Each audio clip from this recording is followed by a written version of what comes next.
Supreme leader قریبی ساتھی بھی ہیں، اور اس کے ساتھ بزیج فورس میں جو انہوں نے تبدیلی کی کہ وہاں بھی وزارت داخلہ کے انچارج انہوں نے لگائے ہیں، حسین طیب نام ہے ان کا، یہ انٹیلیجنس کے بھی ظاہر ہیڈ تھے پہلے۔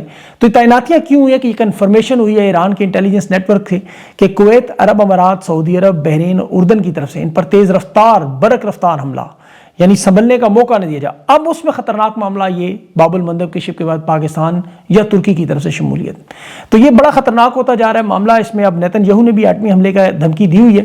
اس نے جو غزہ اور لبنان پر 15 نکاتی منصوبہ تھا ٹرمپ کا، بورڈ آف پیس کا، وہ اس نے آج ریجیکٹ کر دی ہے، وہ سارا معاملہ ختم کر دیا اور جوہری حملوں کی تصدیق کی ہے۔ اب ایرانی لیڈرشپ ظاہر ہے اس پوری صورتحال سے واقف ہے، ان کی بھی تیاریاں موجود ہیں۔ اب اس وقت ڈونلڈ ٹرمپ کی دیکھیں خواہش یہ ہے کہ خلیجی ممالک، عرب ممالک ایران پر حملہ کریں، اس میں بے شک پاکستان ترکی کا ساتھ دے یا اسرائیل کے ذریعے شروع کروائے اور پھر یہ جنگ سے خود نکل جائے۔ یاد رکھیں پھر عرب دنیا جانے اور ایران جانے، ٹرمپ وہاں بیٹھ کے ان کی صلح بھی کروائے گا، جنگ بھی بند کروائے گا اور نوبل امن انعام کی خواہش بھی کرے گا۔ اب چونکہ سعودی عرب پاکستان کا معاہدہ ہوا ہے ترکی کے ساتھ مل کے، تو اس میں امریکہ اس جنگ میں نکلنے کے لیے جتنا بےتاب ہے اتنی تیزی سے باقی دیگر ممالک اس میں شامل کیے جا رہے ہیں۔ ایران ظاہر اس بحران کو طول دینا چاہتا ہے کیونکہ ٹرمپ کی وہ چاہتے ہیں بمباری، یہ ساری کوشش ناکام ہو، پھر سفارتکاری ہو اور اصل مذاکرات ہوں۔ اس دوران ظاہر ہے جو آبنائے ہرمز سب سے اہم ایشو ہے، بلکہ آج ایران نے بڑا عجیب پیغام بھی دیا کہ اب بات چیت وہ ٹرمپ کے ساتھ نہیں اگلے امریکی صدر کے ساتھ کریں گے، کیونکہ ایک تو ظاہر ہے ٹرمپ کا الیکشن ہارنے کا نظر آ رہا ہے، مواخذے کا نظر آ رہا ہے، اور مڈ ٹرم کا الیکشن کا خوف تو ٹرمپ کو ہے۔ اب اس کی جان کے حوالے سے بڑے عجیب و غریب معاملات، ایک ویڈیو بھی منظر عام پہ آئی ہے کہ جس میں ایئر فورس ون کیمروں کو دکھا رہا تھا لیکن پچھلے دروازے سے سامان والے ٹرک میں چھپ کر وہاں C-32 جہاز میں نکل رہا تھا کہ ایئر فورس کوئی اڑا نہ دے، اور یہ ترکی کی فضاؤں میں یہ حالات تھے، اور دنیا کی ان کے پاس سب سے بڑی فضائی طاقت ہے، یاد رکھیں۔ نیٹو کے سربراہی اجلاس میں یہ اگر کھانے کے سامان کے ٹرک میں چھپ کر نکل رہے ہیں تو کیا حالات ہیں۔ اپنے ملک میں ابھی گولف کھیلنے کے دوران جو ڈرون آئے اس کے بعد خوف کا یہ عالم ہے کہ امریکی فوج نے وہاں ڈیفنس ایونجر سسٹم لگایا ہے، ریڈار سسٹم لگا دیے ٹرمپ کے ارد گرد، گولف تک کھیلنے کے لیے جائے تو کوئی ڈرون، کوئی طیارہ، کوئی کروز میزائل نہ آ جائے۔ تو اب یہ ہر جگہ ٹرمپ کے ساتھ جا رہے ہیں سارے معاملات، کیونکہ ایران ان کے اعصاب پر سوار ہے، اور جب سے انہوں نے کہا نا اگلے امریکی صدر سے بات ہوگی تو خوف مزید پھیل رہا ہے، کیونکہ ایران ان معاملات پر لچک نہیں دکھا رہا اور یہ معاملہ بڑھتا جا رہا ہے۔ ابنائے ہرمز میں اس وقت امریکی انٹیلیجنس کا یہ دعویٰ ہے کہ ہماری ترجیحات میں ابنائے ہرمز ہے، جہاں ہم کسی صورت میں کنٹرول جو ہے وہ چھوڑنا نہیں چاہتے، اور ایران نے تو ان تمام ممالک پر پابندیاں بھی اب لگا دی ہیں، جس نے ماضی پر ان پر معاشی پابندیاں لگائیں کہ وہ ابنائے ہرمز استعمال نہیں کر سکتے۔ جہاں جہاں ان کے منجمد فنڈز ہیں، جیسے قطر میں بہت بڑا ان کا آپ کو پتہ 6 سے 12 ارب ڈالر ہے، وہ واپس دیے جائیں۔ ٹرمپ کے سوکھے فائر آپ کو پتہ ہے ہوائی فائر نظر آ رہے ہیں، ابنائے ہرمز کہہ رہا ہے کھلی ہوئی ہے، بلکہ وہ تو کہتا ہے میں نے بارودی سرنگیں بھی اٹھا دی ہیں، 100% کنٹرول ہے، لیکن ایک ہی سانس میں پھر ساتھ ہی کہتا ہے جی بڑا متنازع اور کشیدہ سمندری راستہ ہے، شپنگ جہاز آئیں البتہ میرے کہنے پہ، میرا بھروسہ کریں، آنکھیں بند کر کے آئیں، لیکن کوئی دنیا کا شپنگ جہاز اس طرف نہیں جا رہا، بلکہ اب تو باب المندب میں حملے کے بعد اب کوئی جائے گا ہی نہیں۔ تو ٹرمپ کی جو ٹویٹس اور پیغامات ہیں ان سے تو اب نئے ہرمز کھلنی نہیں۔ انتظار اس وقت اس بات کا ہو رہا ہے کہ ایران کو معاشی اعتبار سے کسی نے تباہ کرے، کرنسی، مہنگائی، معاشی دباؤ انہیں گھٹنے ٹیکنے پر مجبور کرے، اور ایران انتظار میں ہے کہ امریکہ کے یہ اسٹریٹجک آئل ریزرو کب ختم ہوں گے، تیل کی یہ مارکیٹ تباہی کب پھرے گی، اور سردیوں میں گیس کے مسائل یورپ تک کیسے پہنچیں گے، ٹرمپ کا الیکشن کیسے تباہ ہوگا، تو یورپ کا احتجاج ہوگا۔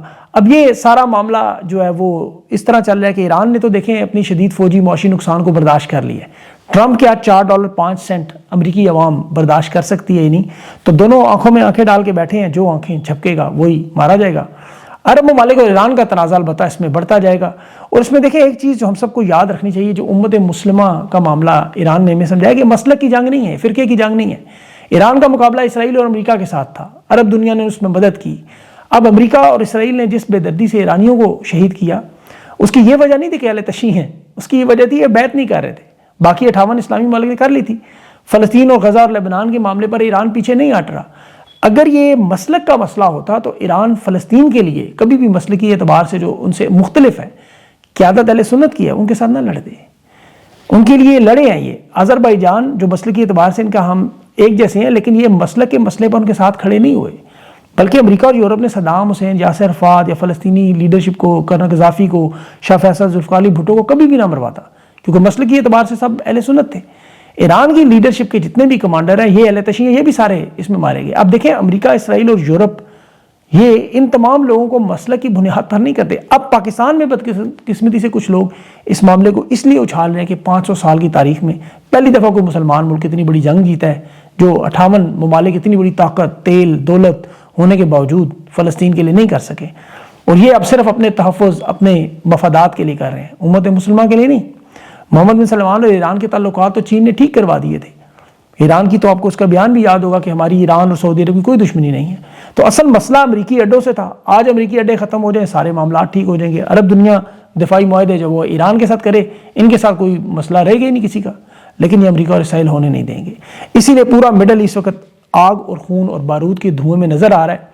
یہ جو جنگ امریکہ ایران کی شروع ہوئی تھی, یہ پورے مڈل ایسٹ میں پھیل چکی ہے. اب نائے حرمز سے باب المندب اور اس کے بعد یمن, ابھی آپ لیبیا میں دیکھیں کیا ہوا کہ عرب ممالک میں چونکہ خانہ جنگی اور بغاوت کے حالات ہو چکے ہیں, تیل کی تنصیبات, بندرگاہوں کا معاملہ ہے, اور جہاں جہاں یہ وسائل ہیں وہاں یہ اس طرح کے امن و امان اور جنگ, بغاوت, سول وار آپ کو نظر آ رہی ہے. پاکستان میں بھی آپ کو میں بتاتا ہوں آگے چل کے. ابھی مغربی لیبیا میں آپ دیکھیں کہ وہاں تیل صاف کرنے کے سب سے بڑے کارخانے زاویہ ریفائنری ہے وہ ڈرون سے اڑا دی گئی. یہاں بھی ایک خود ساختہ فیلڈ مارشل بیٹھا ہوا جنرل حفتار, جس کی ابھی پاکستان کی فیلڈ مارشل سے ملاقات بھی ہوئی. اب جنرل حفتار لیبیا کی نیشنل آرمی سے لڑ رہا ہے, اور آج اس کا دیکھیں بہت بڑا نقصان ہوا ہے. اس کا جو دایاں ہاتھ ہے intelligence chief major general Faisal Mansoori, یہ کار بم دھماکے میں مارا گیا. یہ امریکی CIA کا بہت بڑا اثاثہ تھا لیبیا میں سول وار لگانے میں, قذافی کے بیٹے کو مارنے, اور پھر یہاں لاکھوں بے گناہ مسلمانوں کی خانہ جنگی میں. یہ اس کا ذمہ دار تھا, آج خود بھی مارا گیا. اب جنرل حفتار کی جو فوج ہے یہ اس وقت وہاں مقامی اور مسلح ملیشیا کے ساتھ لڑنے, بہت بڑی اندرونی جنگ لگی ہوئی ہے. اور معاملہ وہی ہے معدنی وسائل کا, تیل کا, بندرگاہوں کا. پاکستان کے اندر آپ دیکھیں وزیرستان میں کرفیو لگا ہوا ہے, وہاں کرومائٹ کی کانوں سے لیکن ٹرک نکالے جا رہے ہیں. وزیرستان میں پہلے بھی چلغوزے بھی لگتے رہے, وہاں وزیرستان کی معدنیات, تیرا کی بھنگ, لکڑیاں, یہ لوٹ مار ہوتی رہی. گلگت بلتستان میں امریکی کمپنیوں کے ساتھ ابھی بھی معاہدے کیے جا رہے ہیں. بلکہ بلوچستان میں آپ دیکھیں کہ سینڈک میں روزانہ 100 ٹن سونا اور تانبا کانکنی کی جاتی ہے, باقاعدہ آپریشن کیے جاتے ہیں.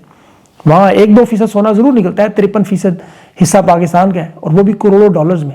اب وہ کہاں جاتا ہے, کس کے پاس جاتا ہے, کس طرح جاتا ہے, اس کی آمدنی کی طرح کوئی پتہ نہیں. کیونکہ پاکستان پر تو 8,700 ارب سالانہ صرف سود ہے. IMF کا لیا ہوا یہ جو $7 ارب قرضہ ہے, 1 گھنٹے کے ہم 1 کروڑ 12 لاکھ روپے دے رہے ہیں. تو عوامی سطح پہ آپ دکھائیں کہ شعبہ, کوئی ادارہ, کوئی محکمہ کو جہاں یہ پیسے لگتے نظر آ رہے ہیں. یہاں تو لوٹا جا رہا ہے معدنیات پہ, سستی پن بجلی پہ, ملکی گیس پہ, اسلحے کے ڈیلز پر. پاکستانیوں کو نہیں پتہ چل رہا ہے پیسہ کہاں جاتا ہے. امریکہ تو یہ جنگ لڑ رہا ہے دیکھیں اپنے پیٹرو ڈالر کے لیے, کہ 1945 سے جو سعودی عرب سے ڈالر کا تیل کا معاہدہ ختم ہونا ہے. ایران, چین اور روس چونکہ تینوں برکس کا حصہ ہیں, وہ ڈالر میں تیل نہ بیچیں گے نہ خریدیں گے. امریکہ کے تیل کے ذخائر ختم ہو جائیں گے. نایاب معدنیات چاہیے, آرٹیفیشل انٹیلیجنس چاہیے, میزائل ٹیکنالوجی, اسپیس پروگرام کے لیے. وہ تو دنیا کے ان ممالک پر قبضہ کر کے, ان کے وسائل چھین کے, جس طرح بھی کرنا چاہیں وہ اپنا کام چلائیں گے. چاہے ایران پر ہو حملہ, عراق پر ہو, وینزویلا پہ ہو. پاکستان جیسے ملک میں تو وہ صرف مہروں کو لگا کے رجیم چینج کرتے ہیں. اب یہ جو مہرے پاکستان میں لگائے گئے ہیں, اور کیوں ہم کہتے ہیں کہ عمران خان کی رہائی پاکستان میں اب ضروری ہے, پاکستان کو بچانا ضروری ہے. تحریک انصاف کی قیادت کے ساتھ ابھی جو تازہ ترین معاملات ہیں, کوئی مذاکرات نہیں ہو رہے, پیغامات ضرور آ رہے ہیں, اہم شخصیات بھی جا رہی ہیں, اور اس میں بھی اضافہ بھی ہوگا. کیونکہ 48 گھنٹے کی ڈیڈ لائن کے جو وقت گزرے گا ڈیالہ میں, آج اگر علیمہ خان کی ملاقات نہیں کرواتے تو پھر ظاہر ہے معاملہ خراب ہوگا. ورنہ مذاکرات تو اصل میں وہی ہوں گے جو عمران خان سے براہ راست ہوں گے. 4 سال میں انہوں نے بھی تمام بمباری کر کے عوام پہ دیکھ لیا ہے, ایران کی طرح حل کوئی نہیں نکلا. اب یہ خان کی جان کے در پہ ہے, اس میں کوئی دو رائے نہیں ہے. عمران خان کی جان بچانے کے لیے, ان کی صحت بچانے کے لیے یہاں اس وقت مکمل طور پر پاکستانیوں کو اس نظام کے لیے, مطلب اس نظام سے مراد چودھری نظام, عوامی دباؤ ڈالنا ہوگا. عمران خان کا اسپتال منتقلی, علاج, رسائی, رہائی, یہ سارا معاملہ اس سے جڑا ہوا ہے. علیمہ خان کل خیبر پختونخوا میں اسٹریٹ موومنٹ کے لیے جا رہی ہیں. سہیل آفریدی کے ساتھ ان کی ایک بڑی ریلی کی قیادت ہے. آج بھی سپریم کورٹ کے بعد جو سہیل آفریدی نے کال دی, اس پہ وکلا تحریک انصاف کے رہنما پہنچنا شروع ہوئے ہیں. پولیس کی بھی بڑی پیمانے پر تیاری ہے, پریزن وینز بھی موجود ہیں, اور پنجاب میں بھی اس وقت ظاہر ہے فسطائیت کا معاملہ شروع ہوا. لیکن تبدیلی کی فضا نظر آ رہی ہے. دیکھیں حالات سے دیکھنا ہوتا ہے, ہمیں عوام کی طاقت کو دیکھنا ہوتا ہے. سہیل آفریدی نے ابھی جو انٹرویوز میں دعویٰ کی ہے کہ ملاقات کے علاوہ لانگ مارچ کی کال واپس نہیں لی جائے گی, اور ہم سڑکوں پر آئیں گے, 20 لاکھ کی تعداد میں آئیں گے. لانگ مارچ کی منزل اڈیالہ بھی ہو سکتی ہے, اور تمام رہنماؤں کو بھی جو ٹوٹے ان کو اکٹھا کر رہے علی امین گنڈا پور سمیت. اور یہ بھی کہہ رہا تھا کہ سرکاری مشینری کے بغیر آئیں گے, اور اس دوران جو اسٹیبلشمنٹ کی جو تبدیلی کی فضائیں دیکھیں وہ بھی نظر آتی ہیں. ورنہ یہ سہیل آفریدی کا جیو نیوز اور ARY پر حامد میر اور وسیم بدامی کو انٹرویو نشر نہ ہوتا، وہ بھی بغیر کٹنگ کے. پھر سہیل آفریدی کے سیکٹر کمانڈر نے جو دھمکی کا ذکر ہے وہ بھی آپ کو پبلک میں نظر نہ آتا. سوالات بہت سے آپ کے ذہن میں آ رہے ہیں کہ کیا یہ نون لیگ پیپلز پارٹی سے فیلڈ مارشل جان چھڑا کے تحریک انصاف کو سپیس دینے کی کوشش کر رہا ہے، یا یہ عمران خان کو اسپتال منتقل کروانے کے لیے سپریم کورٹ کے کندھے پر بندوق رکھیں گے. تو اس وقت دیکھیں بیک وقت بہت کچھ چل رہا ہے. فیلڈ مارشل بھی 3 محاذوں پر لڑ رہے ہیں. پیپلز پارٹی نون لیگ کے ساتھ نورا کشتی صحیح، لیکن محاذ کھلا ہوا ہے. عمران خان کے معاملے پر پیپلز پارٹی، نون لیگ اور فیلڈ مارشل یہ بلا شبہ اکٹھے ہیں، لیکن صوبوں کی تقسیم، صدارت، 28ویں ترمیم، لوکل باڈیز انتخابات، یہ ان کے گلے کی ہڈی ضرور بنے ہوئے ہیں، اس میں کوئی دو رائے نہیں. ابھی ہائی کورٹس کے ججز کی تعیناتی کا معاملہ انہوں نے حل کر لیا، زرداری سے 2 جیلے شامل کروا کے دستخط کر لیے، 10 سمریاں تھیں. لیکن جو موجودہ حالات ہیں اس میں ایک دراڑ ایک دفعہ شروع ہو جائے، کیونکہ اب خفیہ اداروں کے اندر بھی یہ آوازیں اٹھ رہی ہیں. پنجاب کے اندر تو براہ راست ادارے کے لوگوں کے اندر تقسیم اور تنقید ہے، اندرون سندھ بھی یہی حالات ہیں. تو ملک اس وقت خدا نخواستہ حقیقی تباہی کی طرف ہے. یہ سیاسی عدم استحکام اس لیول پر ہے کہ اب حکومت کی اپنی جماعتیں ان کے ساتھ نہیں ہیں. امن و امان، آئین و قانون بھی آپ جانتے ہیں، اوپر سے معاشی حالات بڑے خطرناک ہیں. خیبر پختونخوا میں انہوں نے دعویٰ کیا گورنر راج کا، لیکن جب حالات دیکھے کہ بلوچستان سے وہ مختلف نہیں ہیں، وہاں بھی علیحدگی پسند ہونا، افغانستان کے ساتھ معاملات عروج پہ ہیں، وہاں سوات، مردان، ہنگو، باجوڑ، کرم، وزیرستان، ہر طرف کالا دم تنظیمیں چھائی ہوئی ہیں. اور اتنے آپریشن انہوں نے کیے جتنے گائناکالوجسٹ شاید زچگی وارڈ میں نہیں کرتی. لیکن حل کیا نکلا؟ اگر گورنر راج لگائیں گے تو پھر مشرقی پاکستان ایسے دیوار پہ لکھا ہوا. تو اب جس طرح ایران کے معاملات بلوچستان میں ہیں، علیحدگی کے معاملات، اسی طرح کے معاشی حالات بھی ہیں، سیاسی عدم استحکام بھی ہیں. تو جو طاقت اور خوف کے ذریعے ڈکٹیٹرشپ آپ کو پتہ ہے کوشش کی کرتی ہے، بلا شبہ خوف انہوں نے اتنا پھیلایا ہوا ادارے کے اندر بھی کہ وہاں لوگ خوفزدہ ہیں، لیکن سرگوشیاں کرتے ہیں، وہ خبریں جاری کرواتے ہیں. اب وہ انہیں سمجھا رہے ہیں کہ تباہی نہ کریں، کہ ادارہ بھی نہ رہے، خدا نخواستہ ملک بھی نہ رہے، اور پھر اس کے بعد اپنا بھی حال کیا ہو. کیونکہ دیکھیں ہمارے سامنے آج ایک بہت بڑی مثال آئی ہے کہ یہ جو رجیم چینج کرنے والے یا جمہوری رہنماؤں کو قتل کرنے والے یا دیگر ممالک میں انسانیت کا قتل کرنے والے، یہ اب آزاد زندگی بسر نہیں کر سکتے. دبئی کے شیخ محمد راشد مختوم، یہ امارات کا نائب صدر، طاقتور ترین آدمی، ارب پتی، لندن کی سڑکوں پہ دیکھے کیا ہو رہا ہے، سیکیورٹی بھی ہے، گارڈز بھی ہے. نواز شریف کی طرح کافی پینے نکلا، ایک عام سوڈانی روک کر ذلیل کر رہا ہے، یاد کرا رہا ہے کہ تم ہمیں قتل کیوں کرتے ہو. اور وہ برطانیہ آزاد ملک ہے. آپ کو جنرل باجوہ کا حال یاد ہوگا، وہ چیخ کے کہتا تھا میں آرمی چیف نہیں ہوں، قسمیں اٹھاتا تھا. اور اب تو دیکھیں جتنا جو ظلم اور تباہی ہے، یہ ریٹائرمنٹ کے بعد بھی جو تاحیات استثناء ہے وہ پاکستان میں ہے صرف. تو پاکستان میں تو آپ ساری زندگی نہیں رہیں گے، آپ نے جانا تو باہر ہی ہے. تو اس لیے مذاکرات کی طرف چلے جائیں. عمران خان کے پاس ایسے لوگوں کو بھیجنے کا فائدہ نہیں ہے. ٹرمپ کی طرح کے مذاکرات نہ کریں، حقیقی مذاکرات کریں، درمیانی راستہ نکالیں. اب اس میں بہت سی چیزیں اس وقت چل رہی ہیں، خبریں بہت سی ہیں. کوشش ہوگی کہ اگلے ویلاگ میں آپ کے سامنے رکھوں. دیکھیں، امید کریں اور دعا کریں عمران خان سے ملاقات کروائیں. وجاد سعید نے بھی جو خبر دی ہے، دیکھیں میرے خیال میں انہیں اس طرح کی خبر نہیں دینی چاہیے تھی. عمران ریاض کے بارے میں بھی اس طرح آپ کو یاد ہو، انہوں نے اس طرح کی میرے ساتھ انٹرویو میں بات کی تھی. اور یہ صحافتی اقدار تھوڑے سے سوچنے چاہیے. بہرحال اس پہ اگلے ویلاگ میں بات کروں. اپنا خیال رکھیں، مجھے اجازت دیں. اللہ حافظ.